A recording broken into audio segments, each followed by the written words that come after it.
Yeah, do you still want me to walk or just stand here? Question, but you don't want me to talk. Pretty complicated, that's all I got to say. It's like, okay. Yeah.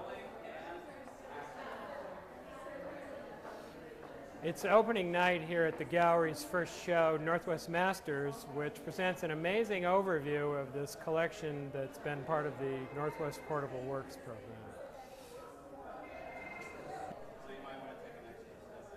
Okay.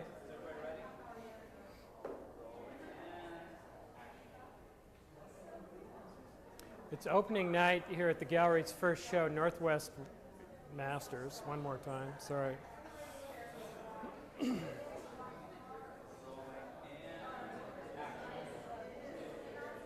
It's opening night here at the gallery's first show, Northwest Masters, which presents an overview of the amazing art collection the city has accumulated as part of its Portable Works program.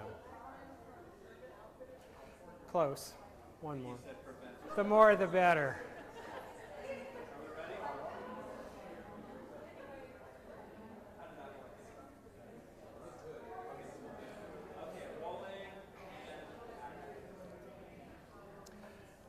It's opening night here at the gallery's first show, Northwest Masters, which presents an amazing overview of this collection the city has put together as part of its Portable Works program. One more time.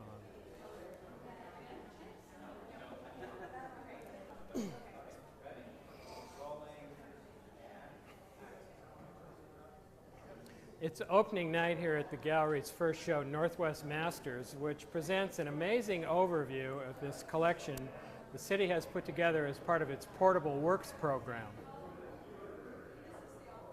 That was good. I thought I heard a little.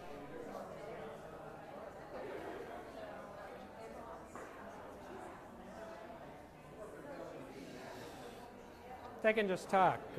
He can be in it too. He can go with you.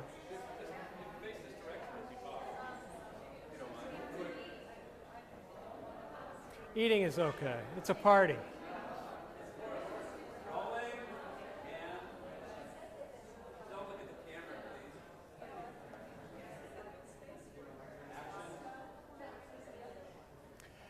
It's opening night here at the gallery's first show, Northwest Masters, which presents an overview of the amazing art collection the cities have accumulated as part of its Portable Works program. Here. Sorry. Okay.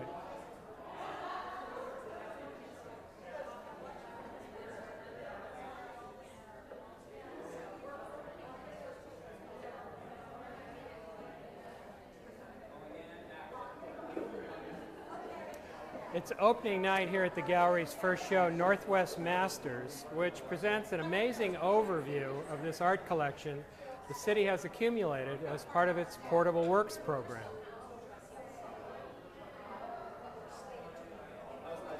So, this is called the safety shot. You got to get it again, you know? Okay. All right.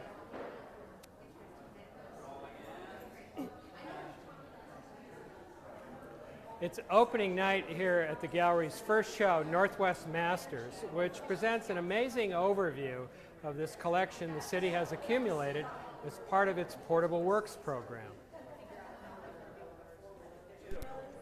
Okay. How are you? Nice to see you. How are you? Well, it's good. Okay. Nice. I'm with the city's cable channel. So we're starting something new called the Seattle Channel, but it's about the city, arts, culture, and government. Okay. So you're the architect of this space, and this was designed a while ago for a commercial gallery or a display gallery for the bank. It was when we started this project, it actually existed as the Security Pacific Gallery in another location. They lost their lease and were in a transition moving up to this space when I believe it was bought by Seafirst. Security Pacific was acquired by Seafirst. This then was inaugurated as the Seafirst Gallery, which then became the Bank of America Gallery and was sponsored for years by the Bank of America. and now it's a city facility. Now it's a city facility. Anything about the challenge of designing a gallery space that people could simply understand? I mean, what are sort of the basic issues of doing that? Well, I think probably the number one issue is what makes art look good, and how do you accommodate a variety of different scales and media types, from sculpture to painting to printmaking, at the same time understanding that it's a curated space and that many different kinds of things are going to happen over time. So I think the biggest challenge in this case was flexibility, balanced with creating enough wall space that you can mount a significant show in a fairly small space. It's sort of interesting that this amazing Northwest art collection is in this space. Do you ever think this would be the kind of work that would be shown here? One hopes that it achieves its highest and best use, which in my opinion is, facilitating Northwest artists and really showing them to the best effect. And it's great to see such a fantastic sampling of really great Northwest artists in a variety of media and have the space work for that and to accommodate a bunch of people enjoying it. Great, thank you. It's a great space. I really like the room and these revolving pieces, and it feels good here. Well, thank you. Thanks.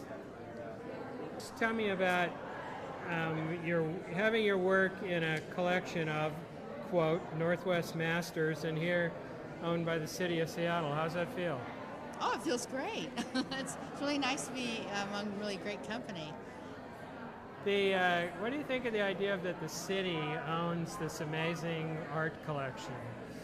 Well, I think it's a real plus, because I think the great cities in the world, they all have huge art collections, and people generally, that's what makes a great city, is the art that they sponsor, whether it's Rome or China or New York, or where people go to see the art. So I think it's a great legacy. Over your career, I have the assumption that you've done a lot of work with Arts Commission and those kinds of things. Not a lot, but enough. Some, yeah. Uh-huh. Good thing for artists. Oh, yeah, of course. It's a way of them supporting themselves.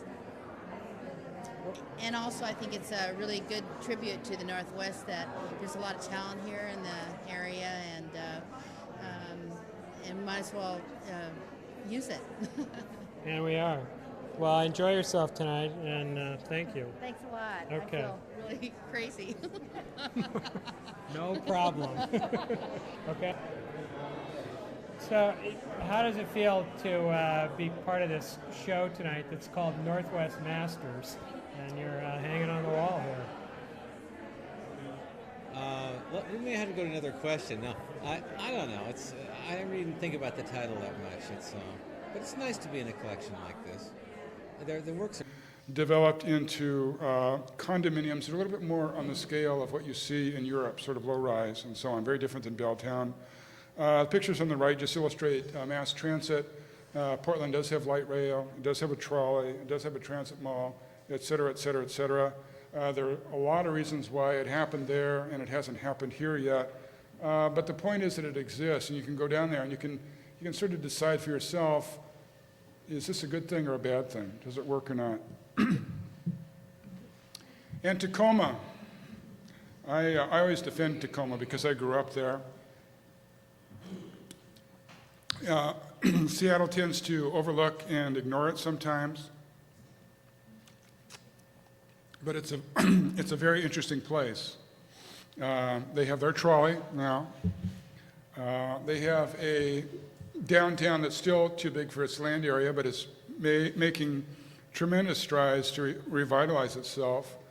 Above all, they have an absolutely wretched situation compared to Seattle in terms of a downtown that's really sitting on top next to, with a visual embracing of Superfund sites and industrial wasteland in a sense.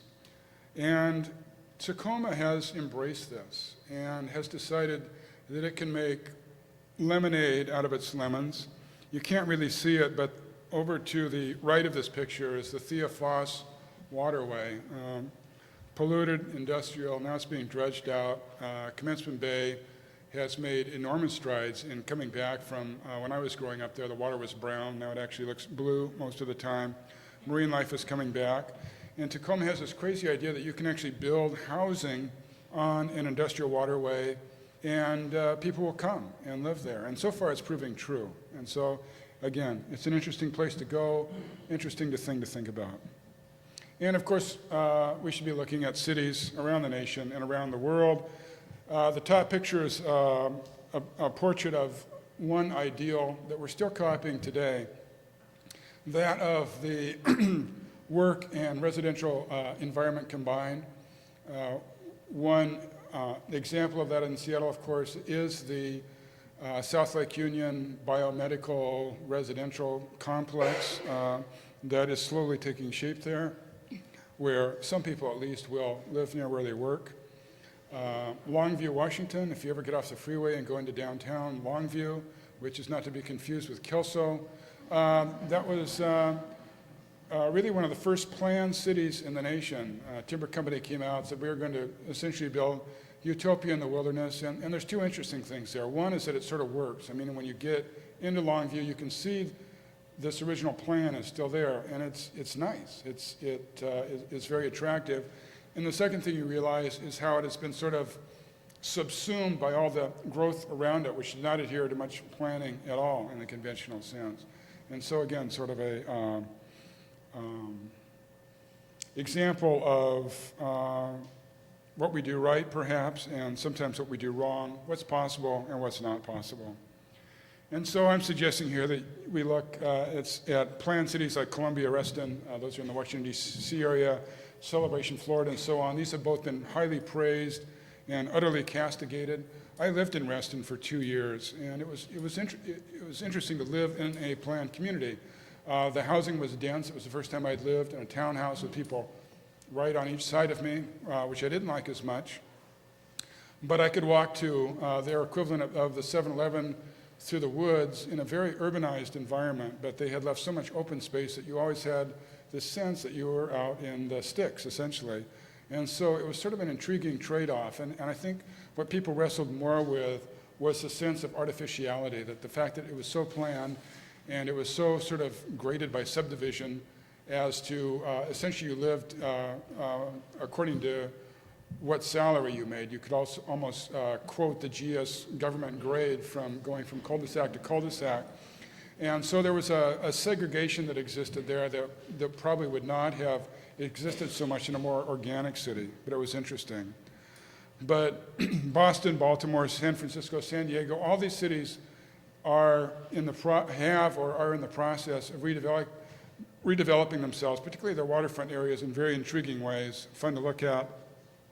Land use experiments, Boulder, Colorado, trying to surround itself with green belts and the both wonderful things and the problems that's caused. It has essentially shot property costs in Boulder itself to the roof, so it's very much increased. It's an island that's expensive to live at, and so you have this weird thing where people who work in Boulder drive through this stunning series of parks and open space to get into the city, but then they go home in the same kind of sprawling subdivision that Boulder was trying to defeat in the first place.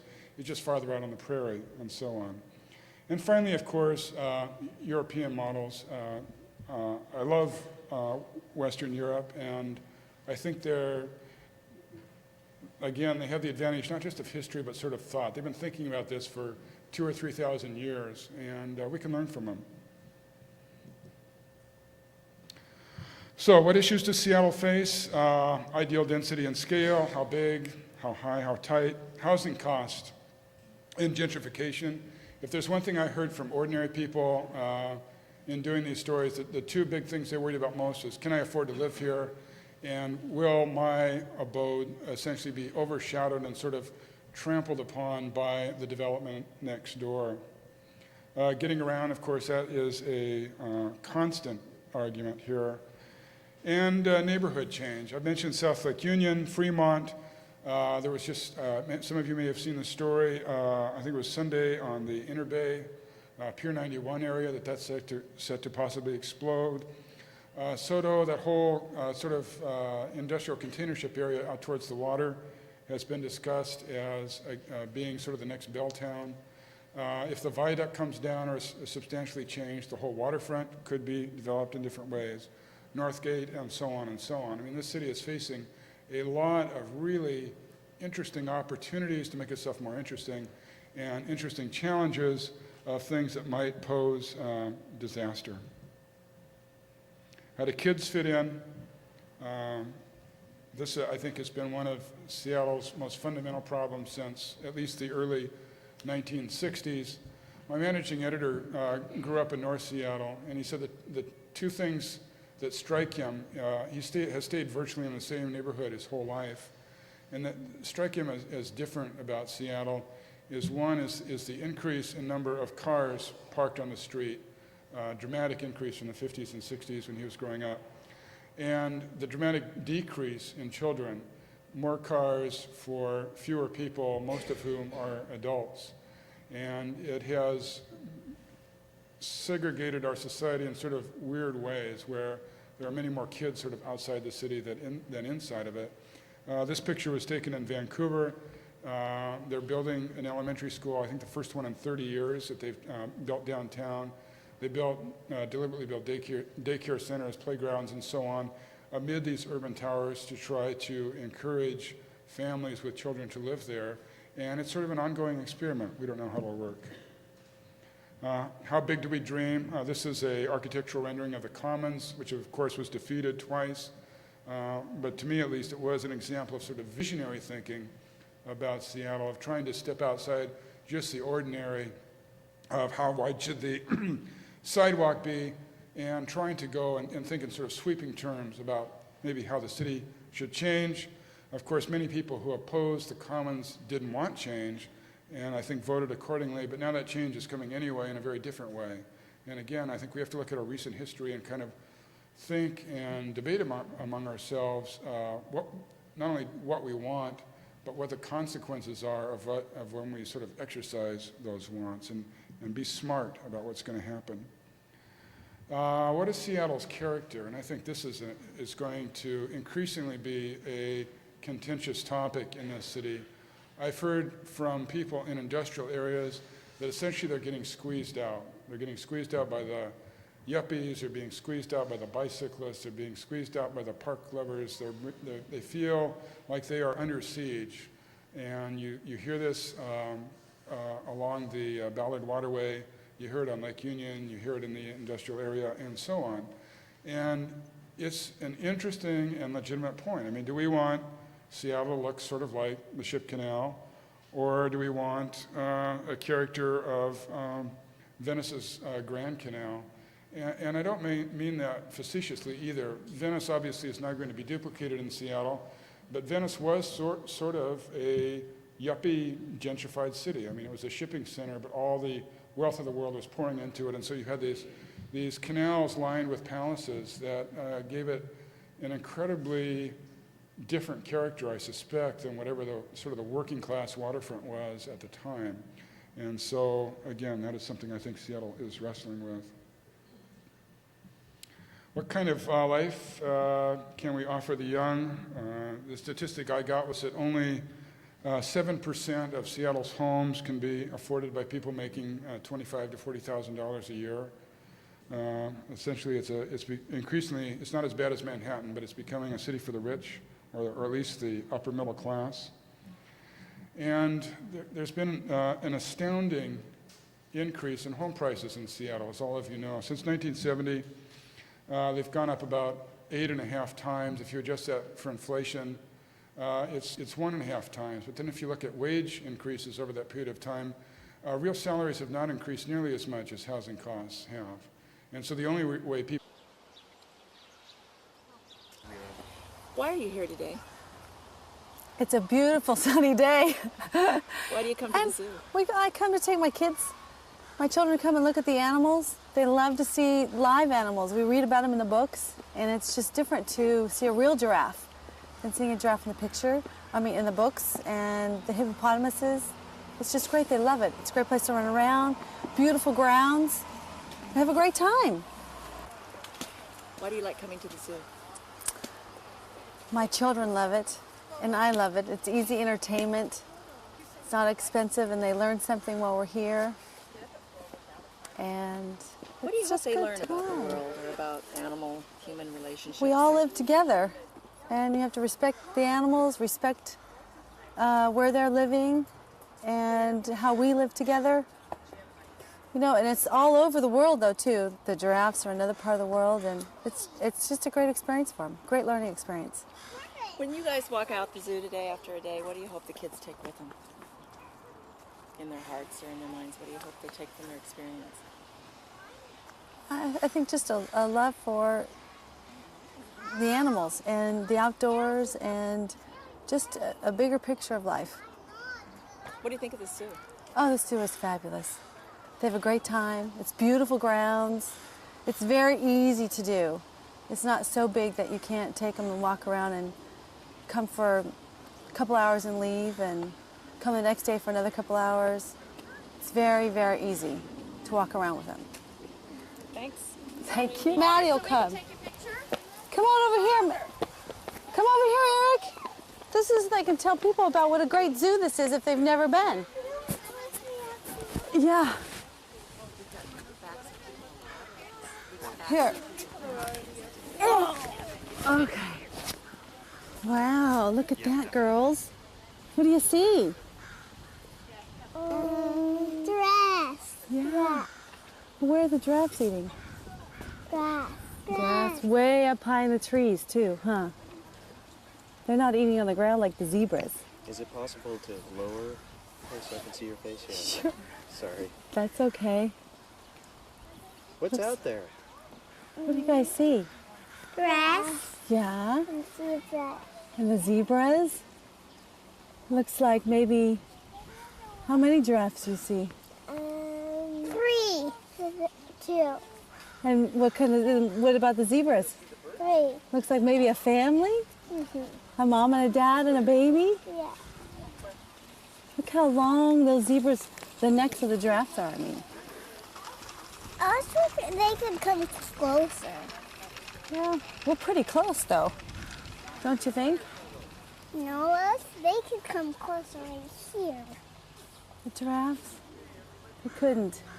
Because they're wild animals out there. They're not like house pets, huh? If they come close, they might be afraid of seeing all these people out here. So that's why I have their nice little house way out there. And they'll be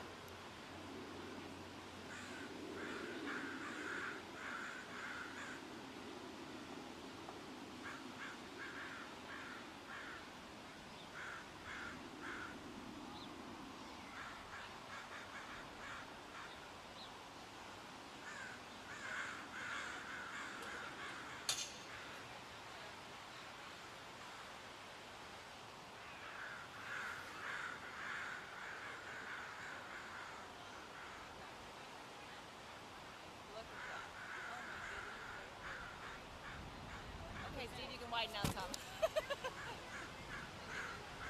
You guys are all the way in the shot. Really? Yeah. Enough to get any wing?